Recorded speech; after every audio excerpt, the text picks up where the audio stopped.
Hello, you are listening to the Sask Wedding Podcast. If you're a bride-to-be or just love weddings, we created this show just for you. I'm your host, Matt Ramage. I'm the owner of MJ&Co Stories, a photography and film company based in Saskatoon. On today's episode, we have Joanne Morris. Joanne is the owner of Twig and Bloom. Twig and Bloom is one of Saskatoon's premier florists, and we've had the privilege of photographing many weddings over the past few years, and always enjoy seeing Joanne and her team on site, setting up some of the most beautiful installations we've ever seen. Thanks for being here, Joanne. Thanks, Matt. Love that kind of intro music. Very inspiring. I'm vibing. It's me good. Too. It's good. I'm really excited to have you here.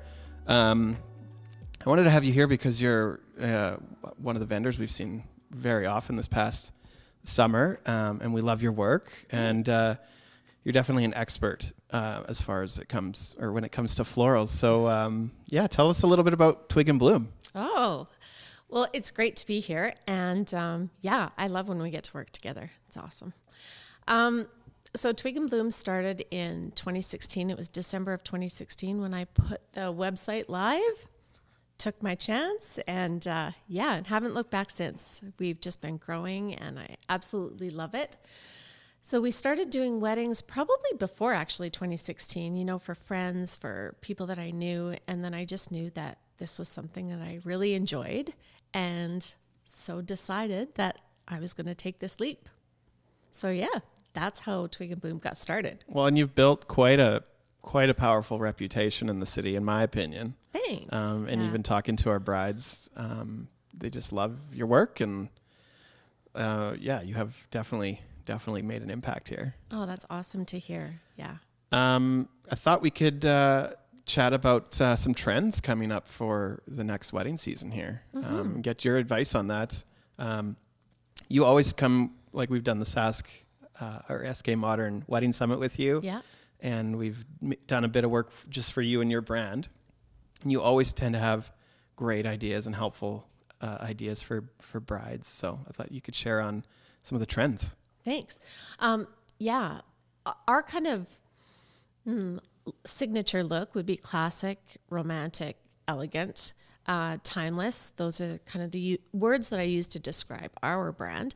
But what I'm seeing in trends for 2022 and probably 2023 is kind of going forward with bridal bouquets, centerpieces, and things like that with less greenery, which is very interesting because for a long time, we had very kind of boho looking florals with lots of greenery, eucalyptus and things like that. So moving toward kind of a modern, kind of contemporary look with less greenery, and it's absolutely beautiful. It's so stunning. At first, I was a little bit nervous, but in 2020, I worked a lot on my designs without greenery just to experiment with it, to see what it would look like, how it feels, how it photographs, and I absolutely loved it. Loved it. Now, I'm going to maybe take us back to one thing you said to me. You studied with Sinclair and Moore. Mm-hmm. Tell me about that. Oh my God, that was like an experience of a lifetime. Honestly, like they are an iconic brand, huge florist. In the floral industry, they're like top notch. And where are they based out of? In Seattle. Yeah. Okay. In Seattle. And so I flew down there to take a workshop. I was really nervous because I was pretty green. Like my business was pretty green. No pun intended, but So I just took the chance. I thought, like, why not learn from the best? Like, it would be an honor. So I did. I went down to Seattle and took this workshop, and it was amazing. I learned so many things. I was inspired. He really encouraged us to dream big, which then solidified my thoughts, my goals, the things that I wanted to do with my brand. And that's probably the one thing that I learned the most, or like the thing that I took away would be that my brand is everything and my brand needs to lead the way. So I always ask myself, in this business, does it make sense with my brand? Does it align with my brand? If it doesn't, let it go. And if it does, like go for it. And so it was wonderful. He had so many beautiful florals, so many great tips, and it was just amazing. I wouldn't have changed it. And I have gone to other workshops since, but I would go back in a heartbeat as soon as he has his next one. So do you still see them as like mentors, and like do you look to them for inspiration? Like I know like the Pacific Northwest is Seattle, Portland area, and like I know photographers all throughout like Central Canada to Western Canada, like they've definitely had an impact on the trends we have in photography. Would that still lead your inspiration of what you do? Yeah. And he is a mentor, really. You know, like because I was in the workshop and we got to meet personally and we spent time together. I was at his home, met his children, his wife. We sat and had a meal together. So, I mean, I can message him on Instagram and ask him questions and we can chat and things like that. So, yes. And then all the ladies, the other florists that I met, at that workshop have been huge points of contact for me. And, you know, they've all got my back. I can, you know, ask questions or talk about designs and what have you done? You know, what are you seeing? And we just share. It's like a little community. It feels so good to be supported. I love it. Mm-hmm. And so you have like a Facebook group you're all in that you keep in touch with, or Instagram group chat, or... You know what? We don't, but we all follow each other. So we talk to each other all the time. Awesome. Yeah. So when it comes to trends then, like, I mean, obviously there's different types of trends, and you mentioned your brand, and I would say like your brand is like, when we were looking at our own company, when we were looking at MJ&Co, we're like, Twig and Bloom is like nailing it. Like they have a very clear vision, a very good, like we definitely look to you for inspiration, even for like, oh, thanks. Just like how clear you are with your market. But when it comes to trends and stuff, like do you find, you know, you have like a particular flavor that you're aiming for? Are you trying to trend set yourself, or? You know, that's funny that you should say that, because I see trends when I look back at our designs. Like I see trends, but I never intentionally designed with that trend in mind. You know, It's like I choose things that I love, looks that I like, things that inspire me, and I just hope that they also inspire others, or that others are just as attracted to those designs as I am. And that's been great. It's been working lovely. And I think that it's really important to stick with your brand, because we can get so easily distracted, because you like all different kinds of foods, you like all different kinds of florals, you like different styles. Styles are changing all the time. So it's important to be brand aligned. Now, when it comes to having a couple reach out to a bride or groom, do you find like, you know, they're coming to you for exactly what you do because you're so clear about what you want to present on your like social media and your website? Do you find that's like been beneficial? I'd like to think so. That's what the feedback we're getting is, a lot of they liked what they saw on social media. And that's kind of why they reached out to contact us. So I think that definitely plays a big part in how our business is unfolding.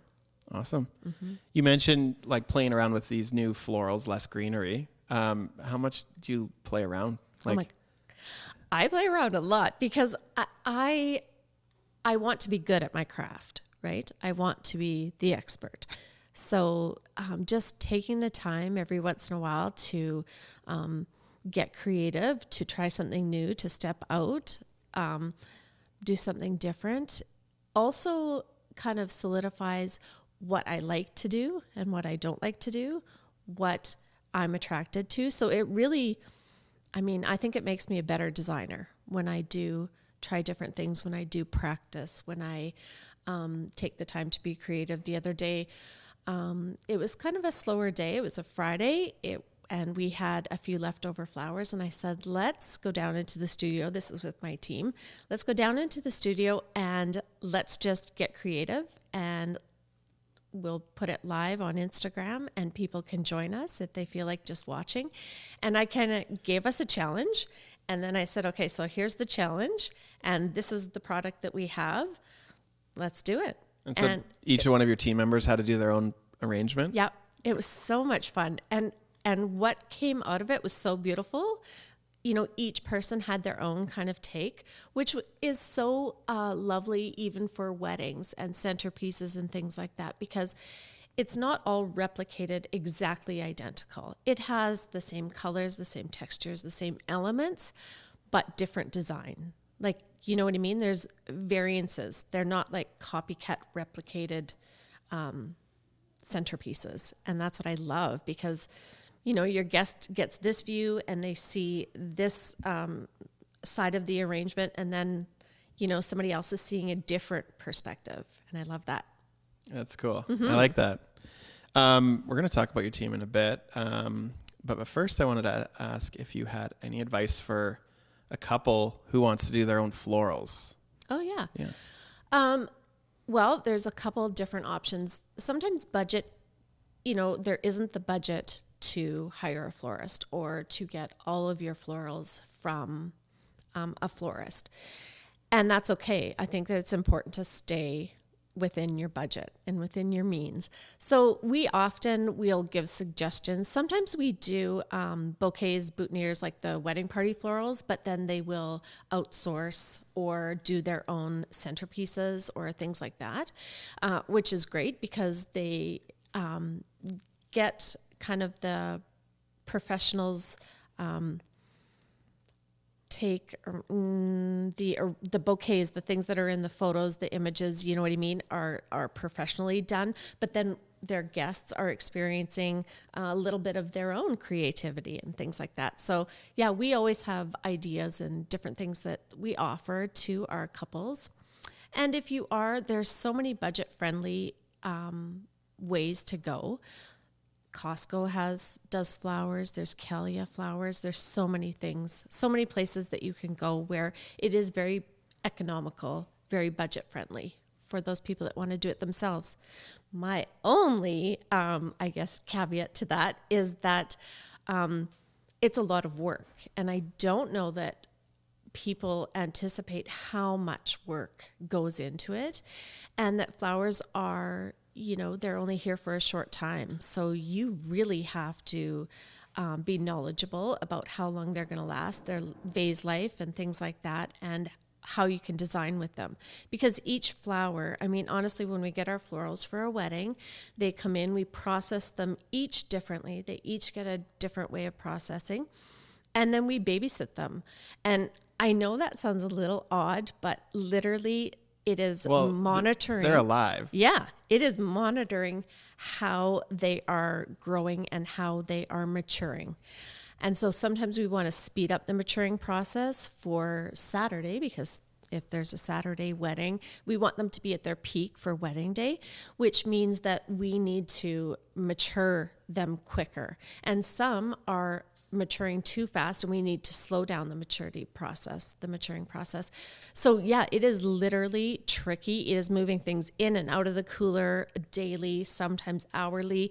You know, they get to a point and it's like, whoa, hold them back. And, you know, then you're putting them back in the cooler. And so there is an art, there is like an expertise to... And you can't just do this the week before. You have to do this like... Oh no, this is like... Hours yes. Before, yes. Like the day before. Yes, yeah. Now in my wisdom, I would think when you're having a wedding, the day before your wedding, all your family's coming into town, you're doing rehearsal, you're busy. You know, I can't imagine wanting, like, unless you really wanted to just do it yourself because you like it. Mm-hmm. You know, it seems like, you know, having someone else help with that. Yeah. I don't know if I told you this, Matt, but my son is getting married this summer and we're doing his florals. But of course, as the mother of the groom, I am not doing the florals. I want to, as the mother of the groom, be a guest at the wedding. I want to enjoy my family, my friends, this celebration of my son and his fiance. I want to be there and be present and not be thinking about what I have to do next, or, oh my gosh, we need to set this up, or anything like that. You know, to me, I think that is invaluable. Like, I want the professionals to look after it and trust that everything's going to go as planned. And then I want to be, present with my son. than my family. I think that's a good idea. I find like we have this thing. So we do a wedding day timeline with all of our brides. And one of the things we always tell them is like, we don't want to have to ask you a question on your wedding day. We don't ask like, where do you want to go? Who do you want in your family photos? Yeah. You know, any time I find like a couple would have to like answer a question like that, they're taken out of that fun moment with their friends or parents or family or whatever it is. And now they're like, and you know, they're not the expert on where to go, or, you know, they've never had a family grouping set from a wedding unless like a sibling did it. And so we're kind of like, we do what we can to make it so couples don't have to ask us a thing. They just, you know, smile and, you know, have a drink. They'll like their only choice should be like, do they want a drink or not? And, right. You know, when should they go to the bathroom? Yeah. It's hard for them to make a decision on the fly like that. Like that's something that you want to think about too, that you want to kind of consider, like, you know, and like you said, they're not the expert, and that's why they've hired you, is to make those decisions and to be prepared for wedding day. You should, you know, we hope that we asked them all of the questions that we needed to gather, and that, you know, then we take it from there. I never want to bother a couple either, or the mother of the bride. Yeah. We do it as if they are all guests, and we'll look after it for you. Yeah. Yeah. I think that's awesome. Okay. Well, your son getting married, that's exciting. I and know. So you're not going to do it. Now you have a team. I'm assuming your team is going to help take care of that. Tell me a little bit about your team. Oh my gosh. Okay. So, we have a team for everyday florals and, you know, in the business all the time, kind of I guess I should say part-time. We have a team of 3 right now, and then myself. But for weddings and special occasions and things like that, we have contract workers that come in and help us, and they've been doing it with us for years. So they know the drill, they know how it works, they know how to green out the installations. We've taken the time to train them on processing and things like that, but they just work with us in the summer times. And so our team comes onto site. That is the best part. I love coming onto site. It's kind of, I feel like I'm really a part of the wedding, that I get to see kind of what it looks like, what the bride is going to see when she walks in. You know, seeing the gentleman all dressed up and looking so handsome, and seeing the bride and her bridesmaids. Like, it's just a wonderful thing to be on site. And you're lucky too, because you get to do that in your industry. But yeah, so our team comes out, we look after everything from delivery to setup, creating the installations, moving or repurposing flowers. The only thing I think that we don't do is the takedown, which usually happens at the end of the night. And that is usually the wedding planners, or sometimes family and friends and things like that will do the takedown. But everything else, we are there kind of behind the scenes. You can sometimes find us in a back room if we're waiting between ceremony and reception. And we love it. It's just so nice to kind of really see it all come together and know that everything looked exactly how you wanted it to look. That's important for me as a business owner, that I don't want to give that to somebody else to represent us. I want to do it. I want to be there. I want to see it. I want to know it's exactly what I imagined. Well, yeah, and that's why, I was saying in the intro, like, I'm always seeing you. So we get there. We always get to weddings when the bride's, you know, about an hour before she gets her dress on. And so when we go into the venue, like, I remember the last time, I think, was the barn at Wind's Edge, and we walk in there, and you're in there with your hands, with your team, and just like, you know, got your glasses on, your hair's tucked behind your ears, and you're go. busy. And it's really cool to see. I wanted to ask about installations. Now, I got married in 2007, and, you know, I feel like back then installations, I mean, and this is just my experience, but installations like have definitely over the last 15 years have just like started to ramp up, and like more people do them. Like, you know, everybody would get the bouquet and maybe some bridesmaids flowers and a boutonniere, and then, you know, centerpieces were usually pretty popular, but over the years, like the installations I've seen, like I'm trying to remember the one, I can't remember whose wedding it was now, but you had the one over the head table, like huge installation there. I've seen you do like, you know, the backdrop for the wedding instead of just like a cloth like, or a drape. It's like, you know, now it's like a custom bringing a little bit of nature into the venue and kind of blurring the lines between outside and indoors, you know? And I would say installations have become a big thing. They're used as altar kind of backdrops. They're used to frame the head table at the reception, and they are a great place for photos. So when, you know, I always say the only time my family, you know, lots of times, the only time that we're all dressed up at the same time is if we've booked photography, like to get family photos, or if we're at a special occasion.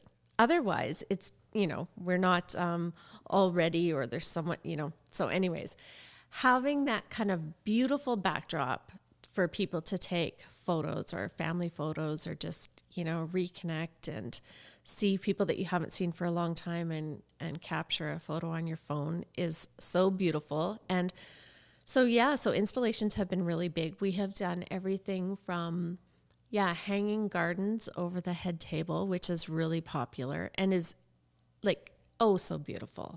Oh, so beautiful. It feels like, it feels so special, enchanting, romantic. It is amazing. We've done arches and different things like that. We have so many things in our kind of bag of ideas, I guess. Is that a term? Bag of tricks, bag of ideas works totally fine. That we want to do. And so we're going to try some of these this year with 2022 brides, and I can't wait for people to see them because I'm so excited, and I think that they are things that will really take off. You know, we often find that brides are inspired on Pinterest or Instagram and things like that. So, and that's where there are a lot of magnificent kind of installations, big installations, beautiful, luxurious, lots of garden, roses, things like that. And so we want to be able to bring those ideas and things to Saskatoon brides. Yeah. Well, here's one of my, you just brought it up earlier, but like using the florals as a backdrop, like these installations, every single time, let's say Barn at Wind's Edge, for example, like after the ceremony's done, people go up to the front of the wedding hall. They do. And they, you know, they're just taking cell phone pictures with themselves in front of it, with their family or the friends they haven't seen in a while. And like if it's a cooler day, definitely we are going to be taking maybe some family photos in. But what I like as a photographer is like, you have these venues that are, you know, super popular, and it lets a bride really get, what's the word I want to use? Like a very like signature, like their look to the place. Like it puts a bit of a fingerprint on it and makes their wedding day kind of stand out. So yeah, for photography and just the guest experience, like it's really pretty.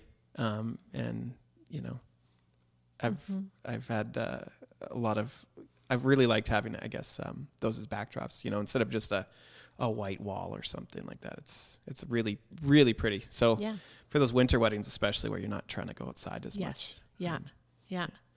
Do you find that people want them more in the winter even than the summer? Or? You know, no, I think that it's equal. Year round? Yeah. Just people want beautiful flowers? Yeah, and they want it to look romantic. Yeah, beautiful installations.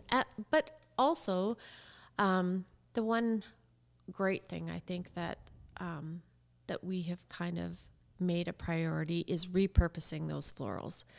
So if it is outside on a wedding arch or something like that, then we will stay on site until after the ceremony and then repurpose those florals for the reception.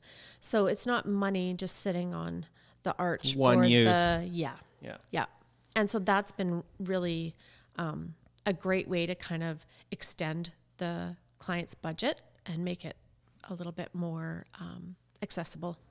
I like that. So talk to me about that. Like, are you guys coming back, like your team's on standby to move them from outside to inside? You know what, Matt? Sometimes we are going between 3 weddings and it is timed to The minute? To the minute. Well, maybe not quite the minute, because there's always, time to stop for a Diet Coke. But we schedule it. And that's kind of how we build our schedule too. So as brides are inquiring, we look to see the timeline and whether or not we can fit that into the timeline. And more often than not, we can. And we kind of, and so it's so much fun. It's hustle. Like, we hustle. It's exhausting. But getting to see the 3 different looks, or being so extremely creative in one day, is so rewarding. And at the end of the day, when we're kind of debriefing and going through how beautiful everything was and what we liked about the day, and sometimes lessons learned, because we always go through those at the end of the day. You think a little debrief. Yeah, like you do a debrief and you go, okay, let's do this next time. It would make our job a little easier, or we're always learning, right? Yeah. And but we kind of schedule them in so that we can come back and repurpose those flowers and stretch them out a little bit. Awesome. Mm-hmm. Is there anything else you want to share about repurposing? Like, is there any tips you have, or? Well, we pretty much do it all. We do it for them. They never see it. The one thing that I would say is to allow enough time for brides, to allow enough time between the ceremony and the reception, because another kind of priority to Twig and Bloom is that we want it to be magical. We want you to walk in and see it and not know or not see the building of it, right? Yeah. We just want it to be a surprise. And then same thing for when we're repurposing. We never really like to have guests watching us do that, because it loses the magic, right? It loses that kind of oh my gosh, this is so beautiful. Do you ever film brides seeing the space for the first time? We don't, because we're so busy on that day. But it's funny, because we probably should. We usually get their feedback from the wedding, and even going through the photography. So the galleries that the photographers will send us, or the brides will send us. I love to go through that gallery, because I get to see what she experienced on that day and how the florals, contributed to the beauty and the overall look and feel that their guests experienced. The florals aren't just for the couple, they're also for the guests, right? They enhance that kind of day and make it feel extra special, and that's often where I say for couples to put their budget is where the guests will notice it, because it is extremely lovely to sit at a table with family. You're all gathered around, you're telling stories, you're laughing, there's good food, good wine, and beautiful florals to kind of enhance your experience and create a memory. Yeah, people love them. I know when we go to weddings, we're there later than you, obviously, photographing, but it's pretty common for couples to just people will raffle. I've seen draws on who gets to keep the florals, or, it's never too hard to give away the florals at the end of the night. And I think the couples all enjoy that when their guests can keep them, you know, and these arrangements often last, a week or two after the wedding day. Yeah. So we do that as well. So we offer, our centerpieces are created in our vessels. We don't charge for rentals, but they're created in our vessels. And so if the bride or the couple wants to give their florals away at the end of the night, we'll create them in an insert so that they can just literally lift it up and take it along with them, take it home. And the vases are there to be returned. So it's really easy and simple. And that's another thing that people really like is it's not just for the day. Yeah. You can take them away and have them afterwards too. Yeah, I love it. Mm-hmm. I love it. Okay. This is my controversial question. Well, not really, but. Are we getting serious? Never. Okay. But in your opinion, what's the biggest mistake brides make when it comes to flowers on their wedding day and florals? In your expert opinion. being like, I think that a lot of people are afraid of color. Like a lot of couples are afraid of color, that it's going to look too bright or, too bold.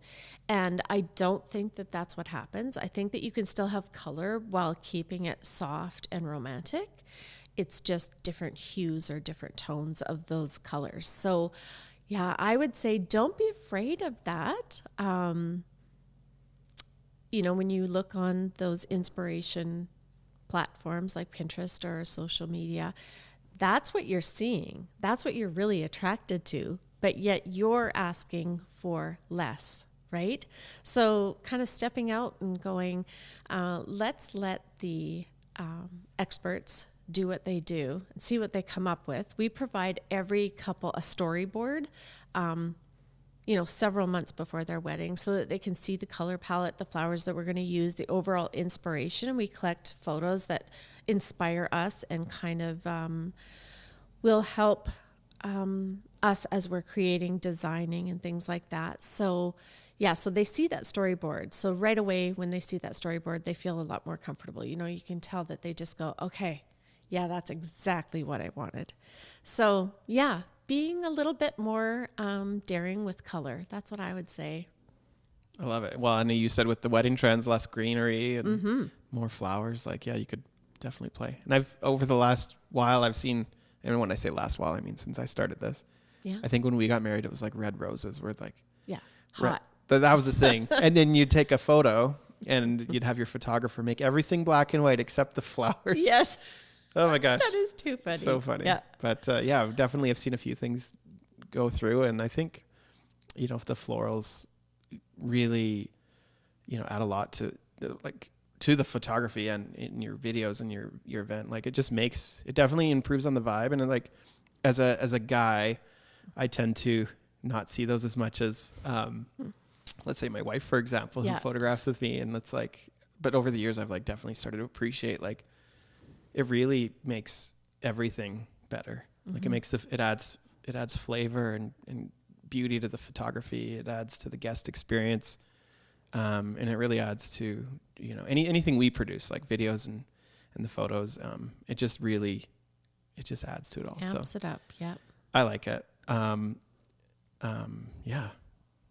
that was awesome. I'm just going through my notes. Sure. I don't want it to end, but we're almost at that time. Not quite yet. Not quite yet. You got any tips for keeping your flowers? Let's talk about budget and some tips on keeping your flowers fresh on your wedding day. Okay, so you want to start with? Let's start about tips with your flowers, keeping them looking good. Yeah. I'm no expert, but I've learned enough that flowers don't like cold, right? And they do like water, right? And that's all I know. Well, that's pretty much all you need to know. We've processed them in a way that they're fully hydrated and going to last for as long as they can. But, just even taking the time that between your photos or the reception or, when you're doing your makeup and things like that, to put them back in water, that's really important because, the more hydrated they are, the better they look and they will last longer. So yeah, keeping them hydrated whenever you can. Yeah. And so even like 5 minutes, is that helpful? Sure. Like yeah. It'll be happy. Absolutely. Like this last year was a drought. It was like the hottest. Yeah. Every weekend was blazing hot and so hot. Beautiful. Yeah. It was good for photographers, terrible for farmers, but yeah. I'm assuming the flowers were good. They needed the water though. Yeah, they did. Cause especially when it's so warm like that, they need and Saskatchewan elements, so flowers outside, not in water, but wind and things like that, they are going to take a beating, but yeah, that, we want to keep them as fresh as possible during the wedding. Yeah. So keep them in the water until you have to take them out. Yeah. Yep. That easy. Exactly. That easy. Yeah. Now, how do you not get water on the bridesmaids' dresses and stuff? Do you dab them? Yeah. We just we actually provide kind of like a little towelette that comes with their package so that they can kind of wipe off the bottom. And, that's another thing too. We never use dyed flowers because of the dyes that could drip out, that could leak out. So it's all natural product. But yeah. Yeah, you can just dab them off and dry them off, and they're good to go. They just need a little drink. You know, it's hot outside.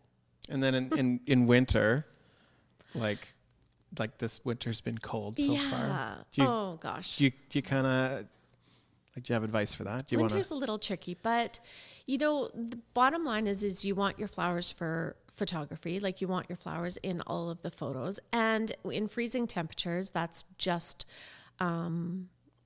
going to take its toll on the flowers. So I suggest getting your photos done, and then as the flowers, you know, kind of, they will show signs of being frozen. They will start to turn a little brown.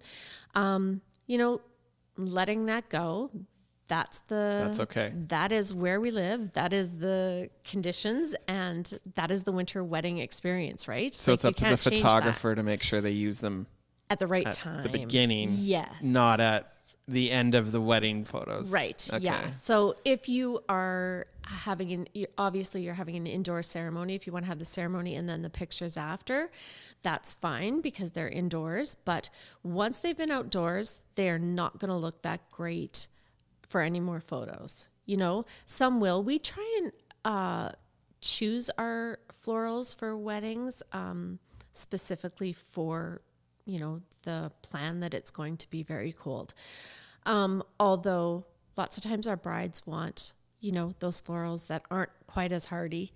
So we'll use them, but then we always kind of mix in a few. Yeah. Hardy. Let them know that, you know, this is the expectation, and but they always look nice. They always look good, you know, especially like with a white, like I know. Our last wedding was New Year's Eve. And with a white, like that was a really cold day. It was.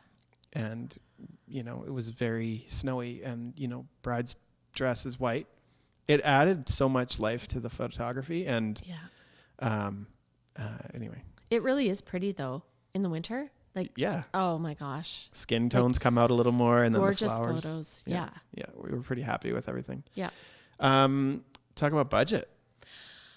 Okay. Well, that's a tough one. Budget for couples, I usually suggest that you figure out your entire wedding budget. Like, what are you going to spend on this wedding? Whether you pick a number and start at that starting point, or whether you've kind of allotted funds for each kind of area. But I suggest 10 to 20% of your overall budget be designated for florals. And that, I guess, depends on how much decor you're going to do. If there's any other decor, if you have a really beautiful venue, maybe you just want to let the venue speak for itself. If you want to add to the ambiance and add to the venue, and kind of, you know, depending on, you know, what other decor you have. But 10 to 20% is usually, I think, a pretty good point. Of course, there are always people that will spend over that say they want flowers to be a big part of their wedding. They want it, like, they just love them. They want it to be a big part. Then go for it, you know, because you I don't think you'll ever regret. I've never heard somebody say, I regret spending so much money on my florals. Never. I've heard people say, I regret that I didn't get centerpieces. I wish we would have done this. I wish I would have, you know. So, but deciding kind of how much you're going to spend on it, like based on your overall budget, a percentage. And then you work with the couples to kind of come up with ideas, give them great expectations of what they can get for what price range, sort of thing. Yeah. And sometimes we have ideas that we can stretch the budget. You know, maybe you do centerpieces, but only on every second table. So you're still getting that kind of look, but maybe it's not every table. Mm-hmm.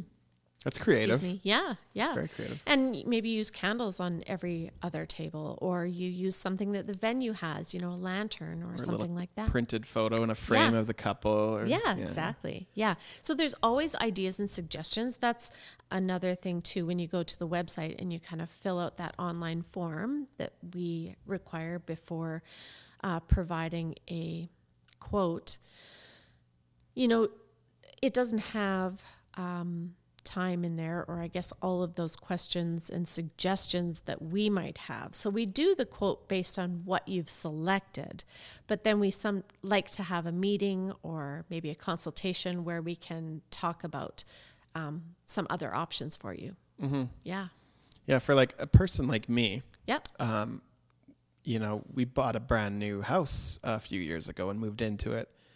And I'm the kind of person I don't want to, they didn't even include towel racks. This home builder didn't do that. Oh, okay. Such a simple thing. Yeah.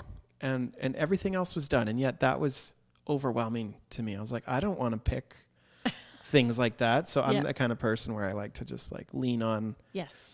I would lean on you to like do the design. I would have my ideas, but I wouldn't even want to, I almost wouldn't even want to taint you with my ideas. I'd rather just have you kind of come along and give me a recommend. And so that happens with you, and you do a consultation, like they go to your website and do a form, and then they connect with you that way. Yep. So there's a couple different options. You can just get wedding party florals if you're going in that direction, or you can do the full-on wedding florals form. And then usually we want to meet with those brides because there's ideas, there's different things, like I said, that we can suggest and get creative and help them. Or maybe there's even something that we think, this venue could really use something right in this spot, like this location, or the arch is larger in this location, so there has to be more florals on that arch in order for it to look significant enough, or things like that. So we like to chat with them and hear what their overall floral vision, kind of dream, perfect ideal wish list is, and then we get it down to what we're going to do and how it's going to look. And awesome. So fun. How do people find you? Well, on our website, twigandbloom.ca, or you can find us on social media. We have an Instagram and Facebook account. So Instagram handle is Twig and Bloom, Twig and Bloom YXE. I definitely, if you're watching this or listening, definitely check Joanne's Instagram out. It's amazing. I think I'm sure you have such a huge following. I'm sure you get 1 million saves on all your posts, but yeah, that's awesome. Well, thanks so much for being here on the show today. It was great, Matt. Yeah, awesome. Yeah, thanks for having me. Yeah, we'll chat soon. Okay.